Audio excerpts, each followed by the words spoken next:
किनारे बसा था छोटा सा गांव मीरापुर। यहाँ की मिट्टी में खुशबू थी, लोगों के मन में सादगी थी। सुबह होते ही कोई खेतों में हल चलाता, कोई बैलों को पानी पिलाता और दोपहर ढलते ही सब अपने अपने घरों की ओर लौट जाते, थके मगर खुश। और इसी गांव के बीचों बीच बरगद के पेड़ के नीचे एक पुराना ढाबा था, रामारा का ढाबा। लोग कहते थे, मारा के ढाबे की कड़ी अगर एक बार खा ली तो उसका स्वाद जुबान से कभी नहीं जाता। बस थोड़ी देर और, अब ये दही और बेसन मिल जाए तो मजा आ जाए। दादी, आप रोज यही कड़ी बनाती हैं, लोग कभी बोर नहीं होते क्या? अरे बेटा, बोर तो वो लोग होते हैं जिनके खाने में प्यार नहीं होता। मेरे कढ़ी में हर बार नया स्वाद है, क्योंकि मैं हर बार उसे मन से बनाती हूँ। धीरे धीरे मारा की कढ़ी की खुशबू पूरे गांव में फैलने लगी। जो भी रास्ते से गुजरता एक पल रुक जाता। अरे, फिर से मारा की कढ़ी पक रही है लगता है। हाँ भाई, आज तो खेत से लौटकर सीधा मारा के ढाबे पे चलेंगे। मारा की कढ़ी में क्या जादू है रे, बस खुशबू से ही पेट भर जाता है। आओ आओ सब आओ बेटा, गर्मा गर्म कढ़ी तैयार है।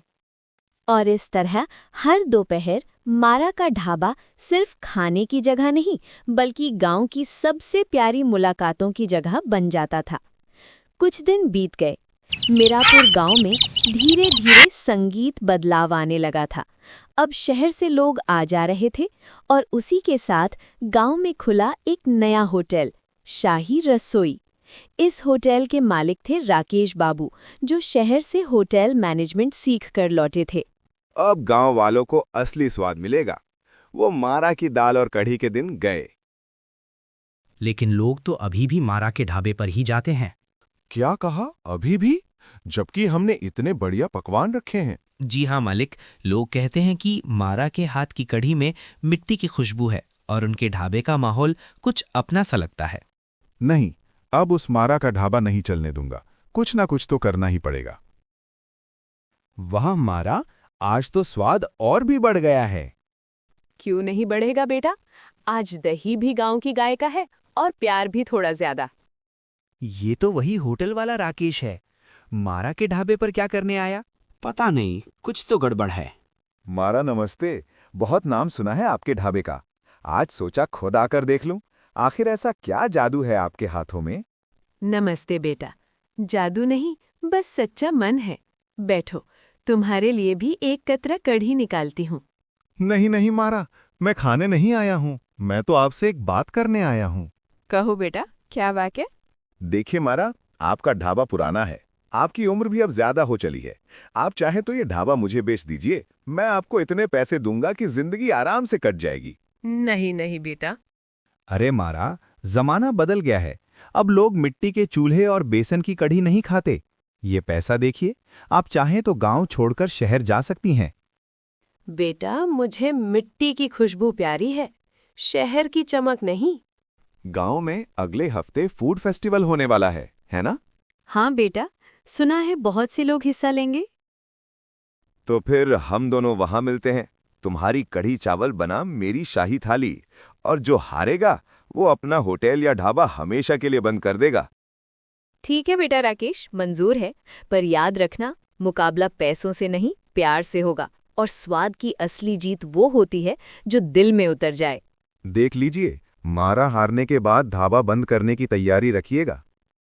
और इस तरह तय हुआ मीरापुर का सबसे बड़ा मुकाबला, सादगी बनाम शाहीपन का युद्ध, जिसका फैसला सिर्फ जुबान नहीं, दिल भी करेगा। मीरापुर का मेला इस बार कुछ खास था। हर साल यहाँ खिलौने और मिठाइयाँ बिकती थी, पर इस बार चर्चा थी कड़ी चावल बनाम शाही थाली की। पूरा गांव, आसपास के लोग सब उत्साहित थे। अरे देखो तो, राकेश का स्टॉल तो होटल जैसा चमक रहा है। देखो भाई, आज हारना नहीं है। ऐसी खुशबू उड़ाओ कि सब लोग मारा का ढाबा भूल जाए। जी सर, बस 5 मिनट में तैयार हो जाएगा। मारा, देखो उधर कितना बड़ा स्टॉल है। उनके पास सब कुछ नया है और हमारे पास बस ये छोटा चूल्हा। बेटा, जब दिल साफ हो तो बर्तन पुराने होने से फर्क नहीं पड़ता। देखना, असली स्वाद जीत कर रहेगा। माँ, महरा की कड़ी की खुशबू आ रही है ना? हाँ बेटा, ये वही खुशबू है जो भूख नहीं, प्यार जगाती है। सभी लोग ध्यान दें, अब शुरू होता है इस साल का राजा फूड फेस्टिवल प्रतियोगिता। दोनों पक्ष अपने अपने व्यंजन प्रस्तुत करें। महोदय, ये है मेरी शाही थाली, जिसमें है नवरत्न कोरमा, मटन बिरयानी और विदेशी मसालों से बनी डेजर्ट। बहुत सुंदर प्रस्तुति, स्वाद भी उम्दा है। अब देखते हैं आपकी सादी कड़ी इसके आगे कितनी टिकती है। मारा। मेरा व्यंजन तो बस घर का स्वाद है, कढ़ी चावल। इसमें मेरे गांव की मिट्टी की महक है और हर घूंट में माँ का आशीर्वाद। वाह, ये तो जैसे बचपन का स्वाद है। इसमें कोई मसाला नहीं चमक रहा, पर हर निवाला दिल में उतर रहा है। ये कैसे हो सकता है? मेरे पास सब कुछ था, मसाले, पैसे, शेफ। बेटा, स्वाद जुबान से नहीं, दिल से बनता है। तुम्हारे पास पैसा था, मेरे पास प्यार। इस साल की विजेता है मारा और उनकी कड़ी चावल। मारा, माफ कर दीजिए, मैंने लालच में बहुत कुछ खोया, पर आज सच्चा स्वाद समझ आया। कोई बात नहीं बेटा, आओ आज तुम भी मेरी कढ़ी चख लो। उस दिन मारा की जीत सिर्फ एक मुकाबले की नहीं थी, बल्कि उस मिट्टी की थी जिसमें सादगी, मेहनत और सच्चे मन की खुशबू थी। फूड फेस्टिवल के बाद पूरे मीरापुर में बस एक ही नाम गूंज रहा था, मारा की कढ़ी चावल। अब गांव वाले ही नहीं, पास के कस्बों से भी लोग उस स्वाद को चखने आने लगे थे। पर इस सुबह कुछ अलग था। मारा के ढाबे पर कोई नया चेहरा काम कर रहा था। अरे राकेश भाई, आप तो अब पक्के ढाबे वाले लग रहे हो। अब समझ आया कि असली इज्जत चमक धमक में नहीं, बल्कि उस थाली में है जिसमें प्यार मिला हो। अगर कहानी जरा सी भी अच्छी लगी हो तो वीडियो को लाइक, शेयर और चैनल को सब्सक्राइब करके जरूर जाना।